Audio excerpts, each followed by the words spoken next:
முதல் வாசகம். எருசலேமுக்கு சென்று திருத்தூதர்களிடமும் மூப்பர்களிடமும் இந்த சிக்கலை குறித்து கலந்து பேசுமாறு நியமிக்கப்பட்டனர். திருத்துதர் பணிகள் நூலிலிருந்து வாசகம். அதிகாரம் 15 இறைவசனங்கள் 1 முதல் 6. அந்நாட்களில் யூதேயாவிலிருந்து வந்த சிலர், நீங்கள் மோசேயின் முறைமைப்படி விருத்த சேதனம் செய்து கொள்ளாவிட்டால் மீட்படைய முடியாது என்று சகோதர சகோதரிகளுக்கு கற்பித்து வந்தனர்.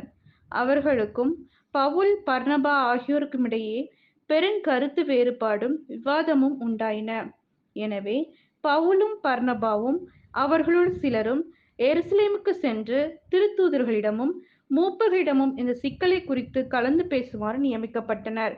அங்கிருந்து திருச்சபையார் அவர்களை வழி அனுப்பி வைத்தனர். அவர்கள் பெனீசியா, சமாரியா வழியாக சென்று பிற இனத்தவர் மனம் திரும்பிய செய்தியை எடுத்துரைத்தார்கள். இது சகோதர சகோதரிகள் அனைவரிடமும் பெரும் மகிழ்ச்சியை ஏற்படுத்தியது. அவர்கள் எருசலேம் வந்தபோது திருச்சபையாரும் திருத்தூதர்களும் மூப்பர்களும் அவர்களை வரவேற்றார்கள். அப்போது கடவுள் தங்கள் வழியாக செய்த அனைத்தையும் அவர்கள் அறிவித்தார்கள். ஆனால் பரிசேய கட்சியினருள் ஆண்டவரிடம் நம்பிக்கை கொண்ட சிலர் எழுந்து, அவர்கள் விருத்த சேதனம் செய்து கொள்ள வேண்டும், மோசேயினது சட்டத்தை கடைபிடிக்க அவர்களுக்கு கட்டளையிட வேண்டும் என்று கூறினர்.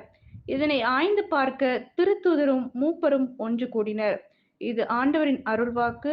இறைவா உமக்கு நன்றி.